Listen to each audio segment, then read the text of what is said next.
Chairman sir, देश की राजधानी दिल्ली की जहाँ तक बात है, दिल्ली को 2022 तक 48 लाख घरों की आवश्यकता थी, लेकिन आज 2 साल बाद भी हम लक्ष्य से काफ़ी दूर हैं।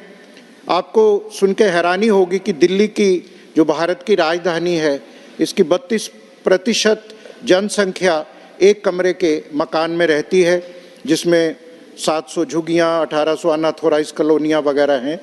तो मैं कहूँगा, दर बदर ठोकरें खाई तो ये मालूम हुआ घर किसे कहते हैं और क्या चीज़ है बेघर होना। दिल्ली में 2 लाख से भी अधिक आदरणीय मंत्री जी लोग बेघर हैं और हमारे पास सिर्फ 200 रैन बसेरे हैं, जहां केवल 17,000 लोग ही रह सकते हैं। बाकी 1 लाख से ऊपर लोग भीषण गर्मी और कड़कती सर्दी से खुले आसमान के नीचे बसर करते हैं। इसलिए सरकार से निवेदन है कि वॉर फुटिंग पर, क्योंकि जो लैंड है वो सेंटर सब्जेक्ट है, शेल्टर होम बनाने के लिए जगह दी जाए।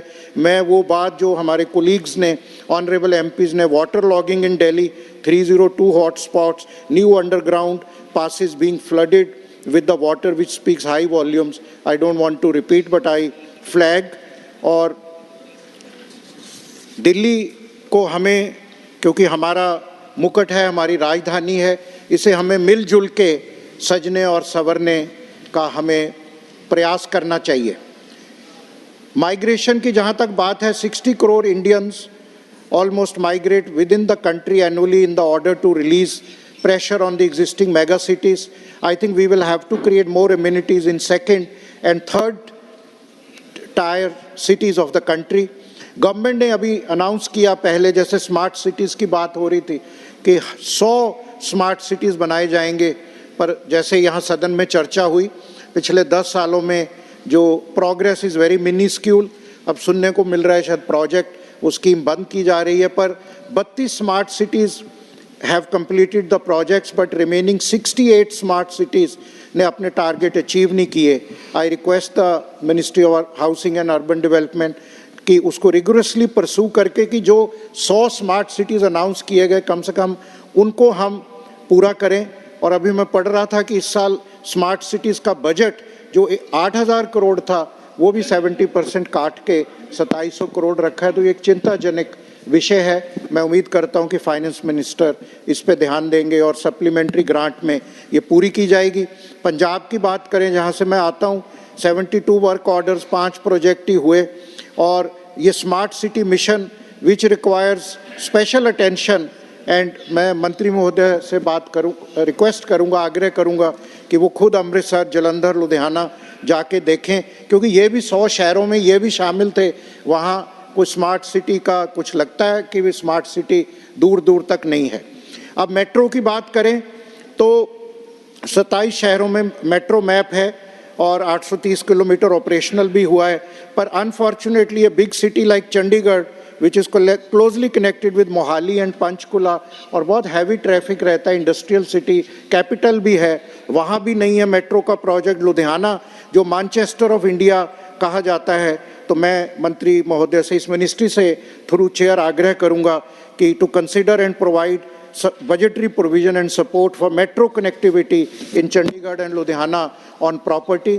जो हेरिटेज सिटी की प्रपोजल है हृदय की, उसमें अमृतसर जो हेरिटेज सिटी है, जहां हमारे दरबार साहब श्री अमृतसर साहब है, जहां लाखों लोग नतमस्तक होते हैं, लाखों श्रद्धालु वहां नतमस्तक होते हैं।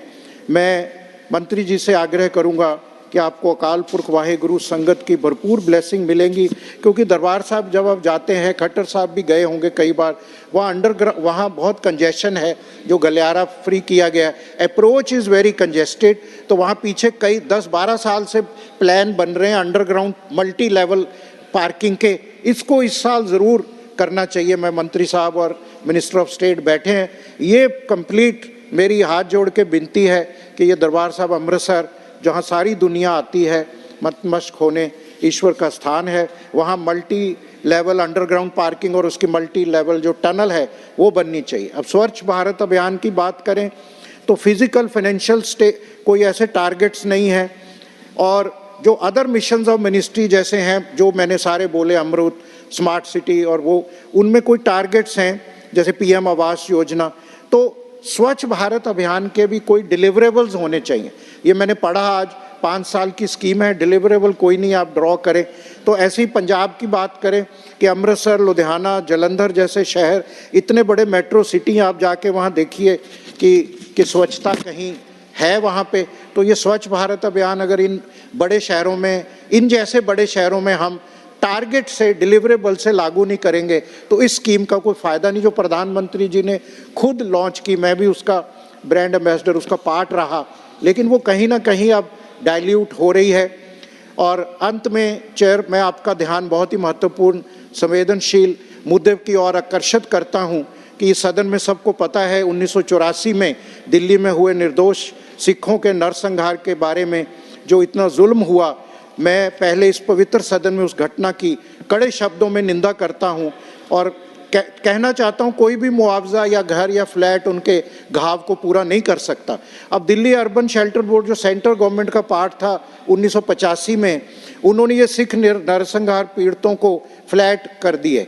उसमें 27,000 रुपये की किस्त हुई, उसके बाद 3,000 रुपये, 27,000 रुपये मूल्य था, 3,000 रुपये इनने दिए। बाकी किस्तों पे सब ब्याज दर ब्याज, वो क्या चक्रवर्ती ब्याज जो होता है, कंपाउंड इंटरेस्ट हम पढ़ते थे, वो लगा दिया। अब ये बेचारे वो वहाँ तिलक विहार में और मंगोलपुरी यहाँ बैठे हैं। अब इसमें मैं हाथ जोड़ के विनती करता हूँ मंत्री जी से, थ्रू चेयर और मिनिस्ट्री से, कि इनका ये कर्जा माफ़ करके दिल्ली सरकार को, या जो भी, क्योंकि Delhi urban shelter improvement board अब सेंट्रल गवर्नमेंट से दिल्ली गवर्नमेंट है और दिल्ली आपको पता है पूरी स्टेटहुड नहीं है, तो मिलजुल के ही काम हो सकता है। तो इन बेचारों को इसके बीच में उलझाए ना। ये जो अब तीसरी जनरेशन 84 राइट विक्टिम की है, आज तक ये फ्लैट इनके नाम नहीं हुए। मैं 1 नवंबर को गया था तिलक विहार में, मेरे को रोना आ गया। हमारे परिवार के भी 5 सदस्य शहीद हो गए। तो इन पे इनको रजिस्ट्री करा के साहब इनके मकान दे के इनका ये इंटरेस्ट वेवर कर दिया जाए, और ये मैं इसमें सूटेबली बजटरी प्रोविज़न की आपसे जो है कार्य करता हूँ।